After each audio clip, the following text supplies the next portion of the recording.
Hello, everyone. Welcome to PAX East Day 2. I'm so excited for all the games we're going to play. Let's go. Okay, here's the pitch. So Fretless is a guitar RPG, a music RPG. We like to say instead of collecting swords and shields, you collect instruments and riffs, and you do musical combat. I'm Max, part of Ritual Studios, which is us, quarter of the team for Fretless. I do the engineering and the gameplay design. We all do those. My name's Jeff. I do audio and then also game design at Fretless. So. I noticed that like all the equipment pieces are like music-oriented items, like pedals, strings. Yeah. What's that thing that you get at the beginning? That little bar. The pickup. Oh, pickup. The pickup mod. First mod game throws it on the ground. Yeah. Yes, it's a pickup. Oh, okay. Right. Yeah. You know what I'm talking about. Exactly. But yeah, I thought it was kind of cool that it's like instrument oriented. There's more than one kind of instrument that you can play though, right? So there's more than the acoustic. Right. So there are 4 instruments in the release version of the game. I will only say acoustic and bass because that's what's in the demo right now. Right. Just to leave the spoiler. Oh yeah. Okay. So there's a synthesizer, easily broken. We saw that in the Yes. There's a synthesizer and an 8-string electric guitar, which kind of gives you the enemies in our game sort of sport the heavy metal, and then once you acquire that, you kind of wield that as well. So okay. 4 vastly different sound palettes, which kind of act as the classes in the game.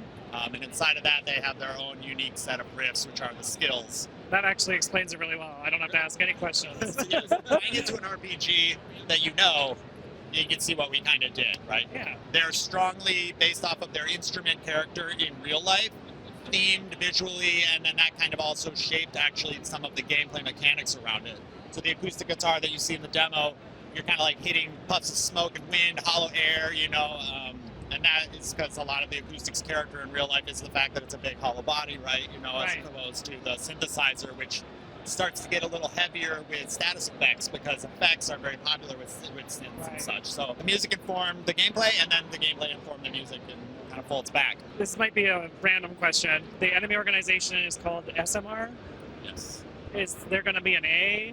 SMR? That would be a spin-off company, and they would have to arrive that that's a good idea. Either it's good money, or they have a turn. You beat the game, and maybe you turn their minds. Maybe it was a play, but I was like, I don't know. It stands for Super Metal Records. Yeah. Right. But, if we had a pun, then there'd be absolutely Super Metal Records, but nah. There's so many puns in the game, there's probably something in there. Yeah. Which I also saw and I enjoyed a lot. Like all the little Easter eggs and like little like reference things, and like the whole world that they live in is musical naturally, because like the flowers and like things like that, like they like ring, and like you saw in this demo, like everything is musical in the world. So the bellflowers, there's like singing frogs. Later in the game, there's a ton of that stuff everywhere else, and the whole like story of the game is that Super Metal Records does like a Battle of the Bands every year, and it's maybe not what it seems, right? So, but yeah, at the end of the game, you do the Battle of the Bands and stuff like that. So, I hope I answered the question. Sometimes you get lost in the question. You answered the question and more. Yeah. I embrace the more. Jeff is actually very responsible for the fact that the music-themed world is like really thick across the board, because it really boils down to sort of the periphery stuff. Like while you're running through the path of the game, you're like thinking game. You're like, okay, I'm gonna get to what's my quest. But then as you're running, you're like, what's that? And you run over and you hit this flower. It's like, boing, boing. And when you run into a group of flowers, they all kind of jingle back to you. We've been able to put it in the key of the backing track that you're hearing just in the world. So it's sort of like you're adding to the background music, sort of in a way, but not in a way where you have to do it in like if I mess up, it's gonna sound bad. So that was kind of the goal across the board. And as Jeff said, as you venture through the world, you'll like walk over a bone, it'll be like, or something, and that's how it came to life, I guess. Yeah, I saw I think on Steam, somebody was doing it where they were playing with the bellflowers and like making a song. Yeah, there's like a few notes, and like Max said, they go with the backing track, so you can kind of like run around them to like make it musical. There's more of that stuff in the game too. So, and then like the inventory is a guitar case. Right. You mod your guitars. We try to just squeeze as much as we could in there. Like you can't get enough of it. So yeah. Something else that I really enjoyed is like the combat is all on beat, like that whole like blocking system and like enhancing your attacks. Can you explain that for people at home? On beat is the obvious reason, right? Like And even it's the music. Yeah, so you're on beat, but it wasn't just done because that was convenient. Obviously, we wanted to originally make it so that it felt like you were writing music. A lot of games you're playing music, right? Like the notes are flying at you. You gotta hit them as fast as you can if you mess up. But we kind of wanted that creative angle, so that's where the combat sort of originated from, where you're like each one is a sample and you can arrange them in whatever format you like, and then it plays out, and you kind of construct a small verse of music in a way, right? Yeah. So the on beat component, where you're hitting some of these riffs, they're like attack riffs, and if you hit, it's very familiar for players to have more of an impact if they perform the action. So the QTE was a natural implementation on the riffs. Saw a lot of players last year at PAX when we did not have the QTE system in, bobbing their head like playing. Yeah. So now, as that's like a natural thing to just want to do, you're doing that, and if you are hitting on the beat, it's just going to be natural, and it'll kind of associate it with like dancing a little bit. You know what I mean? It's like you're doing good, it feels good, Yeah. it sounds good. You're doing more than hitting a button after that action. So we wanted to allow that engagement throughout the game.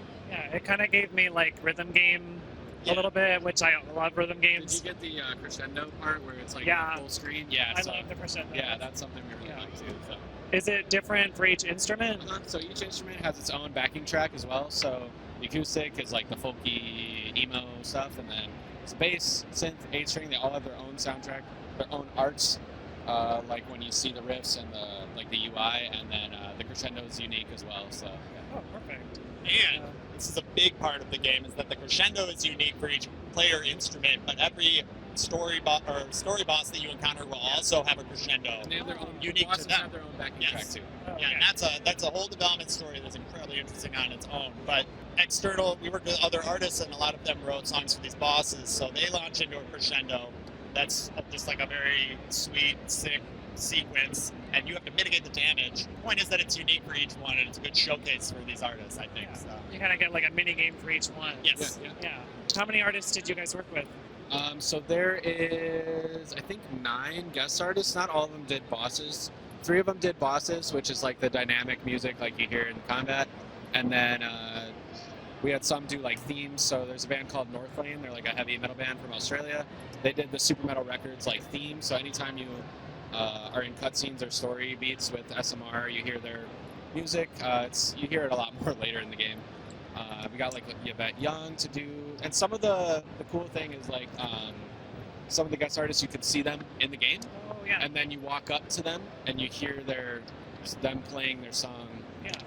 So yeah, there's 9 guest artists. So you put them in as Yeah, well. yeah. which We is put nice. a couple of them. We put them in. Yeah. So they're all on the vinyl. There's a vinyl Yeah. and stuff like that. So it's- I also really like that the character, as well as like everything around them, has this like really great movement that you don't see in pixel games like very often or at all. in yeah, my like you run opinion. into bushes and they shake, and like, Yeah. there's like little ambient And like stuff. while the character's playing the guitar, you can actually see like the little fingers and like. Connor, That was our amazing. artist. Yeah. There's somebody was talking about rigidity as like a reference for pixel art animations. It's like very common to end up with a rigid animation because pixels are, I don't know actually, but not the one who does it. But Connor has really figured out a way to make just like really fluid animations. We actually had recommendations from some more experienced developers that we were working with throughout this process. Be like, maybe to make this process easier, you should cut your animation frames down, because that's a lot of work. And it's true, but we were really deep in it, and it looks great, so we stuck with it. Yeah. So that was good advice. But it does. It really gets comments all the time, and it's really crazy. If you look at one still frame of Connor's of animation, it looks like somebody took the character and smashed him into the ground. It's absurd. Like a smear frame. he Yeah. called it. And he's just really good at getting it out as the final animation, and it's magic. So. Yeah, I really liked it. Lastly, I just would like to know what kind of like story themes or like genre beats are we hitting with the story? Pretty much Rick Griffin, who's the bad guy, mega corporation owner, signing artists for nefarious purposes and ruining their dreams, and you must stop him. That's kind of the themes of Yeah. like, the music industry and like people that get kind of used and stuff like that. It's not that like It's also a really strong "I lost my way" kind of message. little bit, Yeah, yeah. I mean, it's not very strong, but the narrative aspect of the game is not like super serious. It's not super like intense, I guess. Like we never go that hard because it's kind of this lighthearted, fun game. But if you're kind of paying attention, you'll notice a bit of the nuance there. I think. I hope so. Are we gonna cry? I wouldn't. Maybe. I don't know if I know enough about you to answer that question. It's a very personal Probably thing. not. Probably not. I'll say probably. Probably not. Yeah. But we'll enjoy it. Yes. Yeah. We wanted to just be fun and like, you know, we'll need a break right now. So I thought it was really smooth, like the whole way through. The pacing seems really good, that's great. and I really enjoyed it. So That's great to hear. I'm excited to play it. Yeah. Thank you. Thank you both. Yeah.